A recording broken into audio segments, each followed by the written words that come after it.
জুবিন গাৰ্গ ডাঙৰীয়াৰ গীত বিকৃত ৰূপ কৰাৰ পিছত আমি কোনো ধৰণে মানি ল'ব নোৱাৰোঁ আৰু সেইবাবে আমি তেখেতৰ কাৰ্যসূচী বাতিল কৰিছোঁ। তেখেতে যি ধৰণে কিছুমান গানৰ বিকৃত ৰূপ দিলে, আমাৰ সকলোৱে হিয়াৰ আমোচো জুবিন গাৰ্গ ডাঙৰীয়াৰ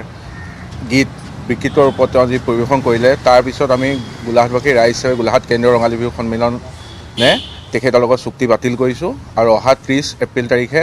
অসমৰ জনপ্ৰিয় কণ্ঠশিল্পী আচুৰ্য বৰপাত্ৰ আৰু দীপাঞ্জা ডেকাই গীত পৰিৱেশন কৰিব।